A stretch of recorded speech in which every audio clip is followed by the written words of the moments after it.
मुलांना ओलीस ठेवणारा रोहित आर्य शनिवारी त्याच्या बहिणीच्या चेंबूर येथील घरी पत्नी आणि आपल्या मुलासह आलेला होता। रविवारी पत्नी मुलगा पुण्याला गेले आणि हा इथेच राहत होता। रोहित आर्य याची बहीण ही सध्या परदेशामध्ये असते।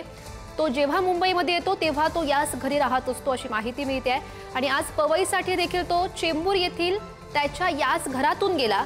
त्याच्या मुंबईमधील घराचा आढावा घेतलेला आहे पुढारी न्यूजचे प्रतिनिधी पद्मेश पवार यांनी। आज जी पवईमध्ये जी घटना घडली, रोहित आर्य एक नावाच्या व्यक्तीने जवळपास 17 ते 18 लहान मुलांना किडनॅप करून ठेवलं होतं आणि त्याने त्याच्या काही मागण्या एका व्हिडिओ मार्फत सांगितल्या होत्या।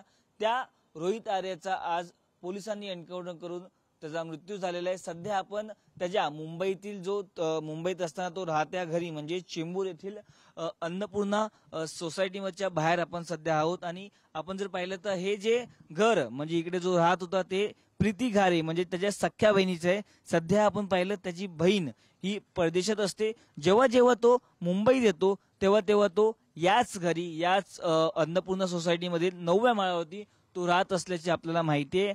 आपण जर पाहिलं की रोहित आर्यने आज जवळपास 3 तास लहान मुलांना त्याने किडनॅप करून ठेवलं होतं आणि जेव्हा एका व्हिडिओ मार्फत त्याने त्याच्या मागण्या देखील पुढे सांगितल्या होत्या आणि पोलिसांनी चकमकी करून त्याचा एन्काउंटर केला आणि जवळपास अनेक मुलांना आपण पाहिलं त्याने ओलीस ठरलं होतं।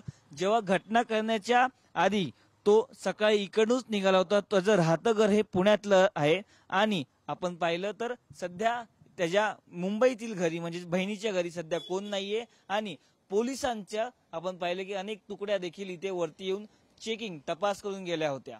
कॅमेरा पर्सन अमेशसह मी पद्मेश पवार, पुढारी न्यूज, मुंबई।